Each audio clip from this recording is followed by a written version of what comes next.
This is the Osee GoStream Deck, a video switcher with 4 HDMI inputs, 2 HDMI outputs, the ability to bring in a webcam as one of your inputs, and many more features, all for the same price as a Blackmagic Atem Mini Pro. In this video, I'm going to tell you whether it's any good and whether you should buy this instead of the Atem Mini Pro. In fact, most of this video is being recorded using the GoStream Deck. Let's get into it.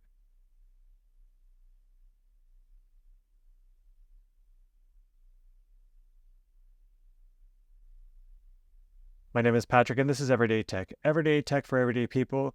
The past year, Blackmagic has really lowered the prices of their Atem Mini line of products. As of this recording, the Atem Mini Pro sells for $295. But in order for me to get a few more features that I want, I have to step up to the Atem Mini Extreme, which is about $700 more than this guy. This is where the GoStream Deck from Osee comes in.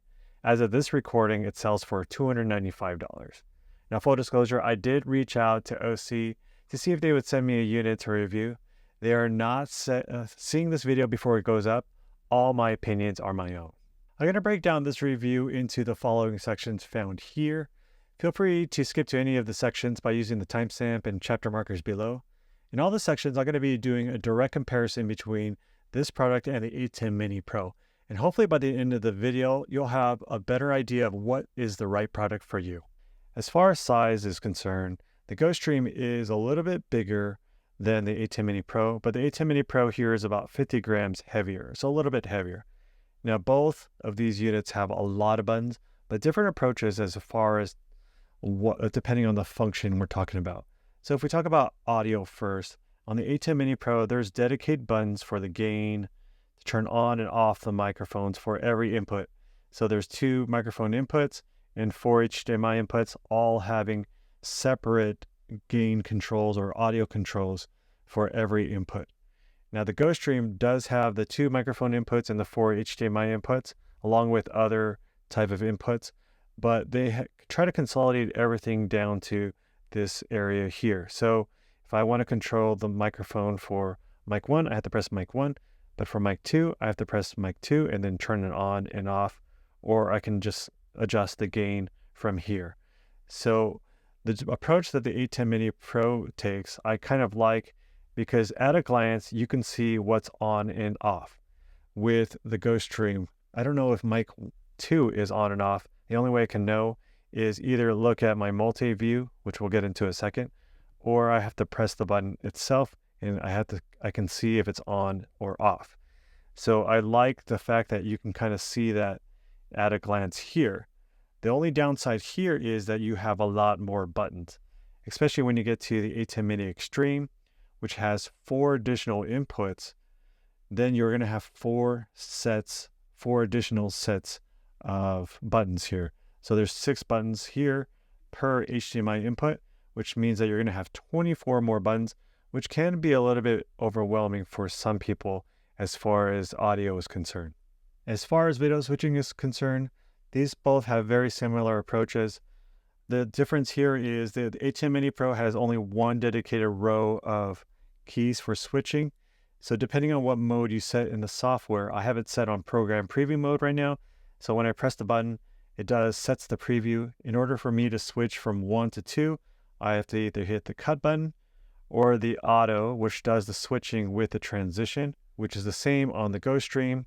Right now, the program is set to 1, and it does have a dedicated row for the preview. Or the difference with the GoStream here is I can cut to straight away to input 2 or 3 by hitting the dedicated button for on the program row of buttons here. As far as other buttons are concerned, both have dedicated buttons for going live or recording. Both have dedicated buttons for upstream and downstream keys. Now, the Atem Mini Pro here has these dedicated buttons for picture-in-picture, which I don't like this approach because you don't always want to use picture-in-picture, and so then you have some wasted buttons here that you're not going to use. The way the GoStream does it is, by default, it does that same functionality as the Atem Mini Pro here does, but it puts it into these memory buttons here. These memory buttons can be overwritten to whatever kind of macro that you program it with, and it does have additional buttons. So if I don't want to use picture-in-picture, I can reprogram some of these buttons to different macros, which is a set of commands that I can record myself. This does rely a lot on software, and this doesn't have yet a companion software as of this recording yet. Now, Osee did say that they are working on releasing a companion software on the desktop, but until then, you're relying really on these two fun buttons here, this knob and this menu button here. If you want to do more than just video switching, do any functionality beyond video switching, you're going to need to use this multi-view here. You're going to need to plug in a monitor into the HDMI 2, where the multi-view is by default. You can't switch that actually in the settings either. HDMI 2 is always the multi-view. Now, as of this recording, I upgraded or updated the firmware to version 1.03. But what it came shipped with, it was version 1.0, firmware 1.0, which may cause some of you some problems depending on what kind of monitor you plug into there.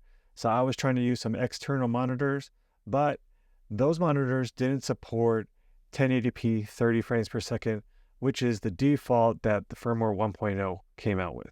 So I had to go find a monitor that supported 30 frames per second and then go into the settings and change it to 1080p 60 frames per second. Now in firmware 1.03, they changed the default from 30 to 60, which does address most of those issues.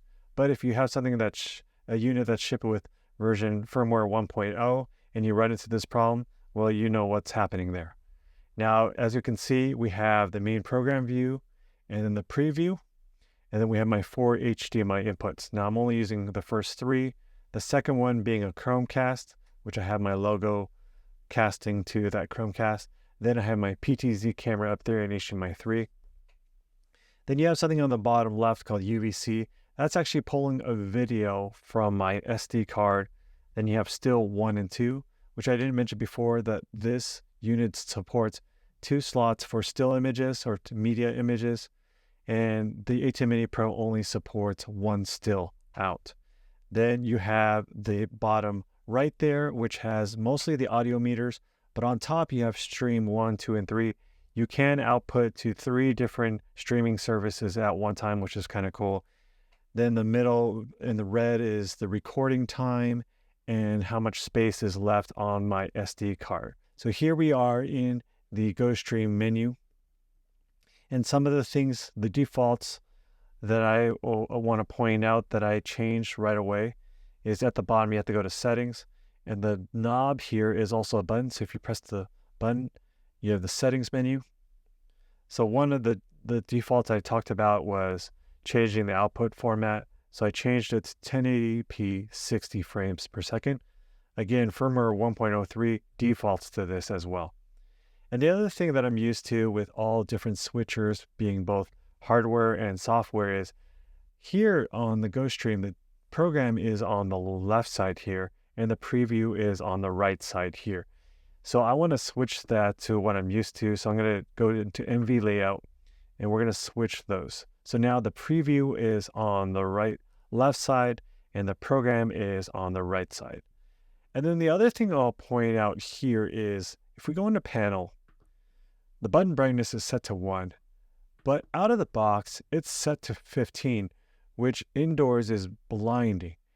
I don't know when you would want it to be 15. Maybe if you have this out in a sunny kind of setting environment, but this should really be set to 1 or 2 by default, which is bright enough in my opinion. So that's some of the default settings that I set right away.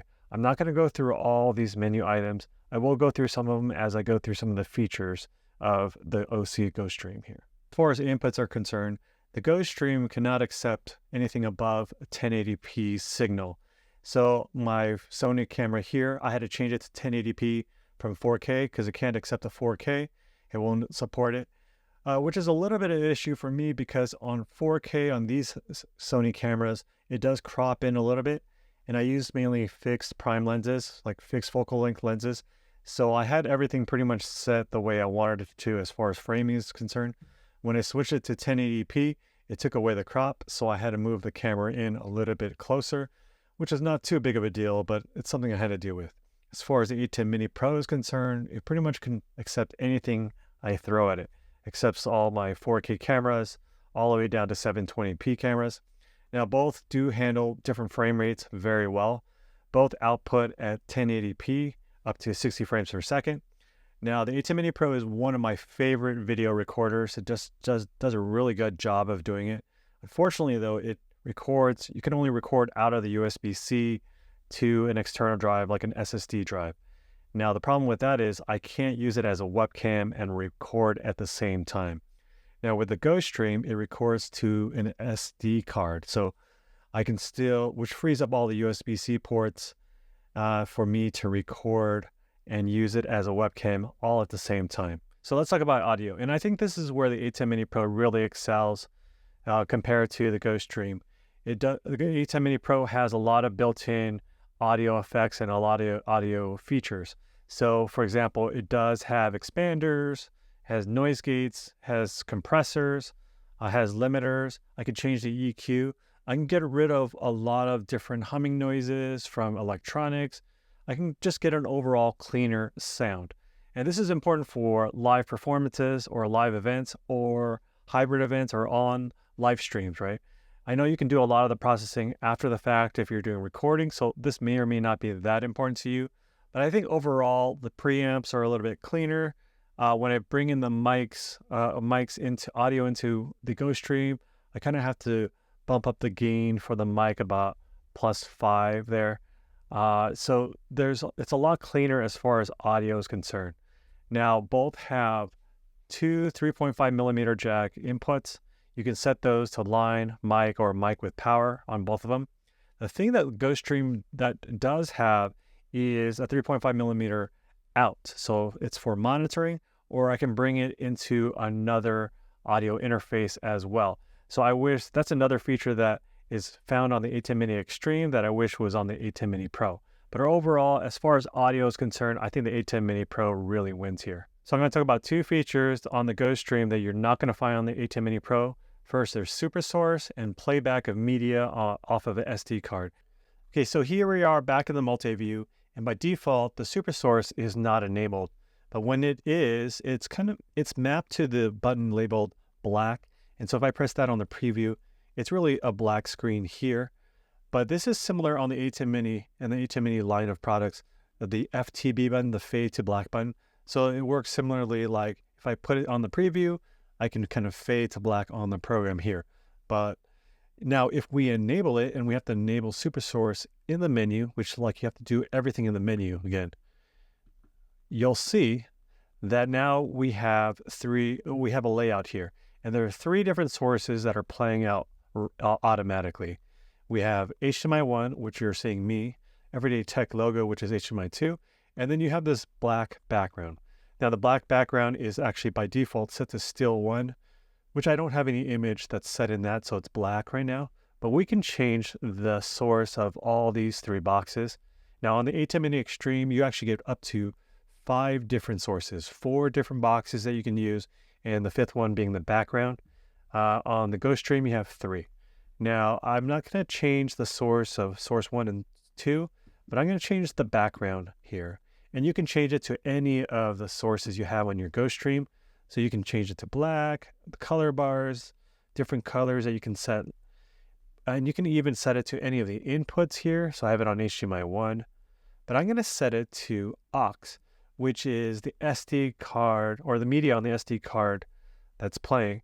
And it's labeled UVC actually in my multi-view here. But if I hit play here, now you can see I have a looping video that can be used as a background. And the other thing you have to make sure it's enabled is you go down to playback, and it says playback mode is on repeat. I think by default it says just playback once, but we want to set that to repeat. So now we have these different layouts. This is a side-by-side layout, and we can change the layout. Now on the Atem Mini Extreme, you can really change these different layouts. They give you default ones, but you can change it any way you want to, any kind of configuration. With the GoStream, they really only give you 4 different layouts. So if we go into the super source and we go into control, the default layout is called zoom in. I think it's really zoom out. you're really seeing everything in the whole frame here. But if we change this, this is crop and zoom in. So it's cropped on HDMI 1, and this is the layout I used in the beginning of the video for the different bullet points, and I'll use later on for different bullet points. And I actually recorded those in real time as far as using this SuperSource layout. And then if we can change the different layouts here. Now the right one, or HDMI 2, is crop, and zoom in is the HDMI 1. And then we can do this side by side where it fills up the whole frame. Both HDMI sources are filled in. And of course, the background here doesn't matter.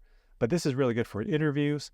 And if you wanted to switch between this layout and let's say this layout or this layout, this is where macro buttons can come in, but I'm not going to really show you that right now.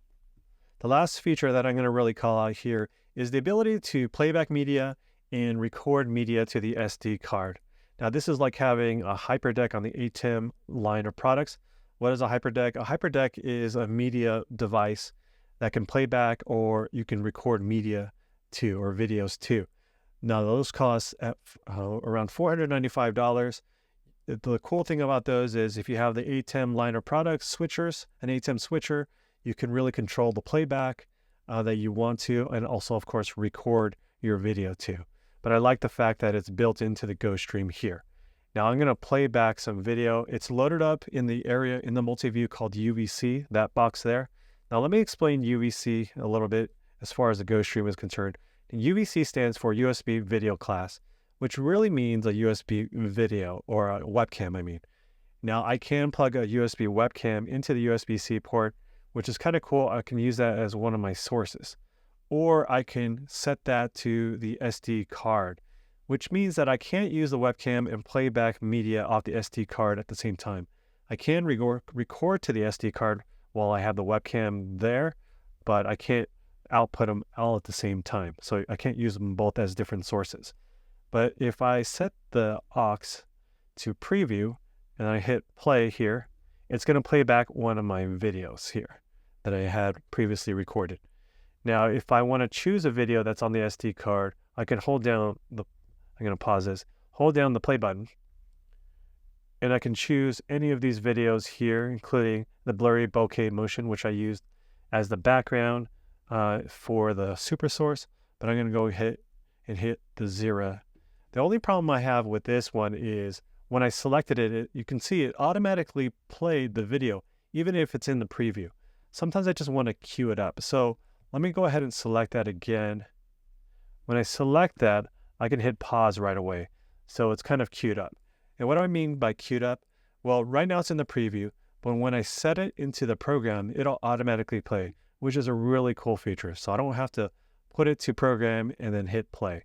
So I'm going to hit auto, which transitions into it, and then automatically it plays. Now I turn off the audio on that channel, so that's why you're not hearing the audio from that video. But this is one really cool thing. And I'm actually recording and playing back media off the SD card at the same time. So what do I think of the GoStream Deck by Osee? Well, let me tell you some of the things I really do like. I really do like how it's easy to use. Just like the Atem Mini Pro or Mini line of products, you just have to put your inputs in there, plug in your USB cable into your computer, and you're pretty much ready to go. You have a webcam with 4 different inputs that you can switch from. But of course, I need some more features, and I'm looking for some more features that only the Atem Mini Extreme has. And one of those is SuperSource. And so I really wanted SuperSource, but I didn't want to pay the extra $700 for. Of course, this SuperSource is very simplified. It has only 3 or 4 different layouts, but I would argue these 3 or 4 different layouts is pretty much what most people need in SuperSource. So I do like the fact that it's in this little package here. Then I like the fact that I can record and, most importantly, playback video from the SD card. I don't need some expensive HyperDeck from Blackmagic to play off of, or even another computer as an input to play video off of. I can just, everything is pretty flexible. I can queue up a video, switch to that SD card. So when I make it live, it automatically plays. That's really awesome and really flexible. And the last feature, of course, is another Atem Mini Extreme feature, is the flexibility of ports. So I do have two HDMI ports here. One of them, of course, is locked to multi-view, but the other one I can kind of output anything I want to it. So I can use any of the four inputs and just output that through the other HDMI port. And so, for example, let's say I am doing a hybrid event, and so I have people online, but I do have a live audience. So the people online will see what you're seeing now. This is the super source view, which I actually am doing in real time here. But the people who are in the live audience, they don't need to see kind of this side-by-side view super source. So I could just show them the slides. So I can output input 2, which is my slides here, just like this on the TV screen, which is connected to the other HDMI port. And then my audience online will see this super source. So both are pretty interactive, both are pretty flexible there. There are some things I don't like about the GoStream Deck, or I think is missing. And one of the most obvious ones, of course, as of this recording, there is no desktop software. Now they do say it's in the works. I have a feeling that they're probably going to come out with the Windows version first, but I hope they do come out with a Mac version as well. This would make life so much easier as far as not having to go into all the settings to do all the different settings that I wanted to do. And then the other thing is the defaults that they did choose in this GoStream. Now they did address the output from 30 frames per second to 60 by default, so that should take care of most monitors. But some of the other defaults they chose, especially the brightness of the buttons, it's set at 15 out of the box brightness, which is the max. I set it all the way down to 1, so it's ridiculously bright out of the box. Then the other thing by default is that the program view is on the left side and the preview is on the right. Most video switchers and even software like OBS has the program on the right, preview on the left. So I wish they did follow more of those standards. And other things I don't like is the fact that it doesn't have a good video scaler, or it doesn't do video scaling. So any 4K inputs won't work on here. I have to put everything to 1080p. They do take care of the frame rates. So anything from 30, 24 to 60, you're good to go as far as the inputs are concerned. Then as far as audio is concerned, one of the things I really do like about the Atem Mini Pro is the audio processing that it has built in. I can EQ, use compressors, use other audio effects real time for a cleaner output as far as the audio is concerned. So I'm really liking the GoStream Deck by Osee, but the big question is, would I recommend it over the Atem Mini Pro by Blackmagic? I would say for the most part, yes, as long as they do come out with that desktop software soon. It pretty much can do everything that the Atem Mini Pro can do, and it has more features that can really be only found in the Atem Mini Extreme, such as Super Source and some of the multi-outputs, HDMI output, but also can do a few more things that the Atem Mini Extreme can't do, such as stream to 3 different services at once, the ability to use a webcam. They really packed a lot of features in this small package at a great price. Now, of course, if you've already invested in some Blackmagic products such as a HyperDeck, or you need to do more automation with your production to be able to control your switcher remotely, of course, then the Atem Mini Pro is a no-brainer. But for the most part, for most people, I would say the Osee GoStream Deck is a great choice, as long as they come out with that desktop software very soon. Going through the different settings can be a little frustrating if you don't have the right monitors or products to use. If you enjoyed this video, give it a like, consider subscribing. Until the next one, see ya.